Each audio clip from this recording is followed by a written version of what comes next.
वार्तालाप पर आधारित ये नेक्स्ट क्वेश्चन है। ठीक है, इस नेक्स्ट क्वेश्चन में हम देख रहे हैं आपका ब्लड रिलेशनशिप का टाइप 2 में वार्तालाप पर आधारित तथ्य पर आधारित प्रश्नों को हमने कर लिया है, वो टाइप 1 है और इसके बाद टाइप 3 और बचेंगे। ठीक है, तो उसमें भी हम क्वेश्चन करेंगे और प्रत्येक टाइप में हम 5 से 6 प्रश्नों को कर रहे हैं, जिसमें से प्रीवियस ईयर के प्रश्न हैं, बहुत सारे एग्जाम में जो पूछे गए हैं उनसे उनके बेस पर हम प्रश्नों को कर रहे हैं, जिससे कि आने वाले एग्जाम में उन्हीं बेस पर जो एग्जाम आएंगे, प्रश्न आएंगे, उसको आप आसानी से कर सकें। ठीक है, और हम प्रैक्टिकली तरीके से समझने की कोशिश कर रहे हैं, जिससे कि आपके दिमाग में एक इमेज बन जाए कि ये कोई व्यक्ति हैं या ये 5-6 लोग पात्र हैं, इन्हीं के बेस पर लेकर के प्रश्नों को सॉल्व कर रहे हैं, जिससे कि आपके दिमाग में एक इमेज बन करके तैयार हो जाए कि जब आप प्रश्नों को सॉल्व करें तो आपके भी दिमाग में एक इमेज बन जाए। ठीक है, वरना मैं मार्कर से आपको समझाने के लिए समझा सकता हूँ कि ये एक्स है, ये वाई है, ये इसके पिता हैं, तो उस तरह से एक जो है ना पर्टिकुलर दिमाग में इमेज नहीं बनता है, वो रिलेशनशिप उभर करके बाहर नहीं आता है। ठीक, तो एक दिखाने के लिए एक पात्र को हमने लिया है, उसको दिखाते हुए हम आपको समझाने की कोशिश करते हैं, जिससे कि आपका दिमाग में एक इमेज बन जाए कि ये रिश्ते में, ये सब एक दूसरे के रिश्ते में है। ठीक है, और आपको उस तरह के जो प्रश्न है तो करने में आसानी है। ठीक, तो चलिए देखिए नेक्स्ट क्वेश्चन हमारा है वार्तालाप पर आधारित प्रश्न, उसमें वो क्या कहता है, और ये प्रश्न जो है एसएससी सीजीएल 2011 में पूछा जा चुका है। ठीक है, तो चलिए आइए लिखते हैं आपको, और आप हमारे साथ अगर करना चाह रहे हैं तो कीजिए और देखिए आपका उत्तर क्या रहा है और मेरा उत्तर क्या रहा है। ठीक है, इसमें बोल रहा है कि विनोद ने विशाल का परिचय अपने पिता की पत्नी, यानी विनोद ने विशाल का परिचय, किसका, विशाल का परिचय अपने पिता की पत्नी, अपने पिता के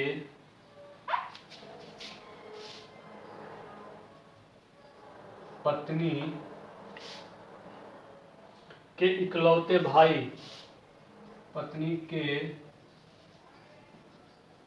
इकलौते भाई के पुत्र के रूप में कराया, के पुत्र के रूप में कराया। ठीक है, विनोद विशाल से किस प्रकार संबंधित है,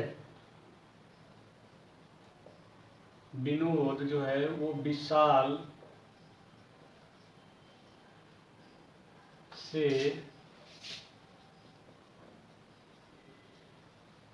किस प्रकार संबंधित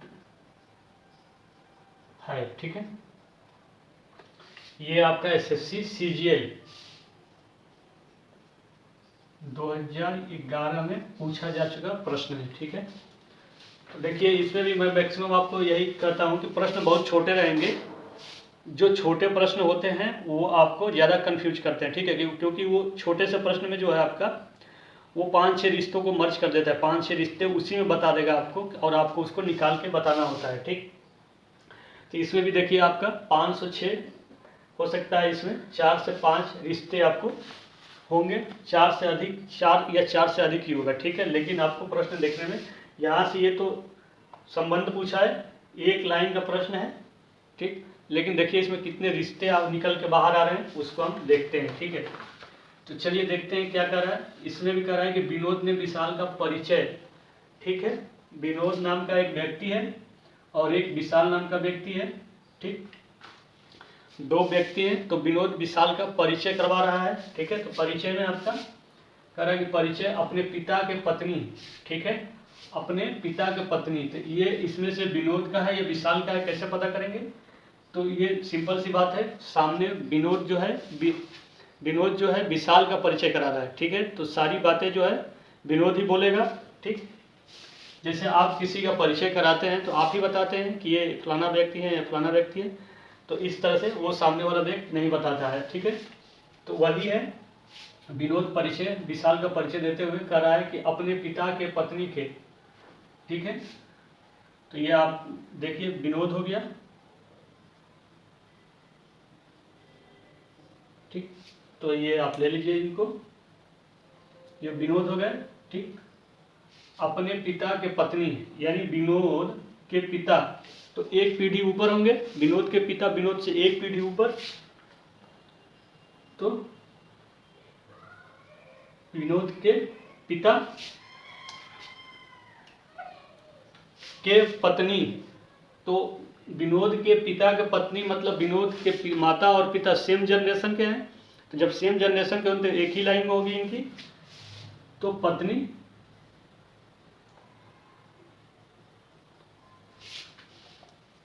ये आपका पत्नी आ गई। ठीक है, पत्नी के इकलौते भाई, पत्नी के इकलौते भाई, तो पत्नी के इकलौते भाई भी पत्नी के सेम जनरेशन में आ जाएंगे क्योंकि उसी जनरेशन में है, तो ये इक्वल होंगे एक दूसरे के, तो ये भाई। ठीक, ये आ गया। ठीक है, यहाँ पर देखिए मैं ये व्यक्ति बनाया हुआ हूँ। ठीक है, आप एक्स वाई जेड मान करके इसको करेंगे। ठीक है, क्योंकि आपको ये चाहिए तो मिलेगा नहीं, तो आप वहाँ पर एक्स वाई जेड या ए बी सी डी जो इच्छा हो वो मान करके करेंगे। ठीक, इकलौते भाई के पुत्र, तो इकलौता, इसका इकलौता भाई का पुत्र मतलब इससे एक पीढ़ी नीचे, क्योंकि ये इसका पुत्र है, तो जब पुत्र है, ये पुत्र के रूप में कराया, किसका कराया? अब यही समझने वाली बात है। ये अब ये कौन है? विशाल का परिचय करा रहा है ना, विशाल, विनोद ने विशाल का परिचय, तो ये आपका विशाल है। ठीक है,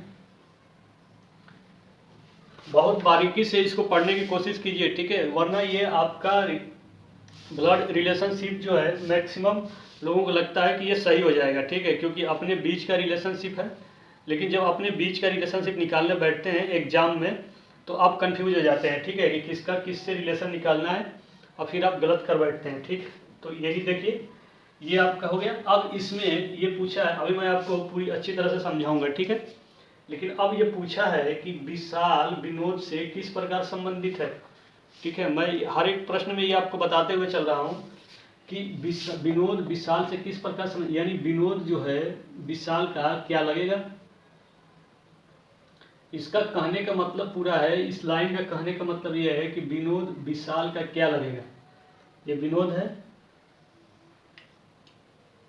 विशाल का क्या लगेगा। ठीक है, तो देखिए विशाल का क्या लगेगा, विनोद का ये पिता है, ये पत्नी है, ये भाई है। ठीक है, ये भाई का जो है क्या है, बेटा है विशाल, तो विनोद का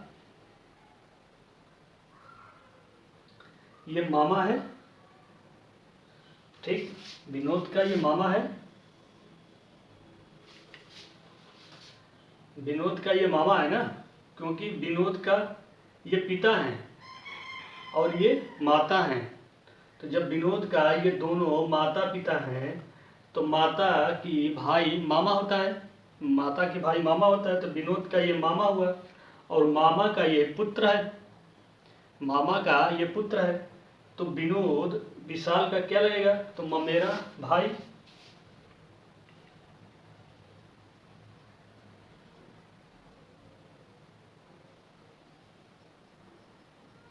ये आपका निकल के आया, ममेरा भाई लगेगा।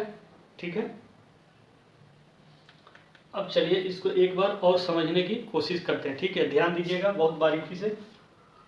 विनोद जो है विशाल का परिचय कराते हुए कह रहा है कि अपने पिता के पत्नी, किसके, विनोद के पिता, विनोद के पिता के पत्नी, विनोद के पिता के पत्नी, पत्नी के इकलौते भाई, यानी पत्नी के इकलौते भाई के पुत्र के, इकलौते भाई के पुत्र के रूप में कराया। किसका कराया, तो विशाल का करा रहा है, तो ये विशाल हो गया।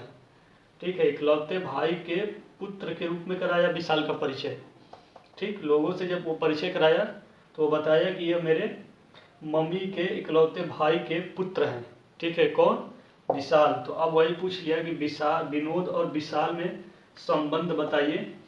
तो विनोद विशाल से किस प्रकार संबंधित है, तो विनोद विशाल का ममेरा भाई है।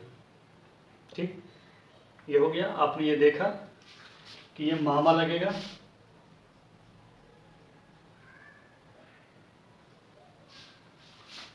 विनोद का ये मामा लगेगा, क्योंकि ये विनोद का मम्मी पापा हैं, पेरेंट्स हैं। ठीक, तो पेरेंट्स है तो माँ की भाई इसका मामा, और मामा का पुत्र विशाल इसका ममेरा भाई। ठीक, तो ये चीज़ें आपको समझ में आ गई।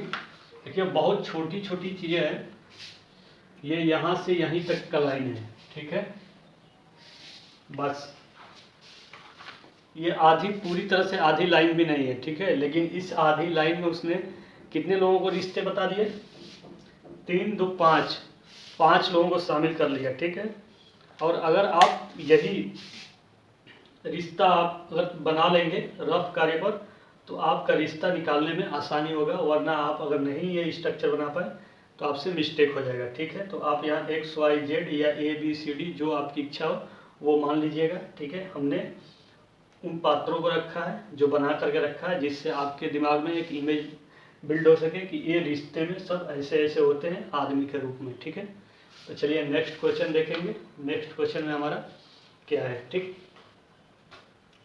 ये आपको समझ में आ गया अच्छी तरह से। Okay, thank you.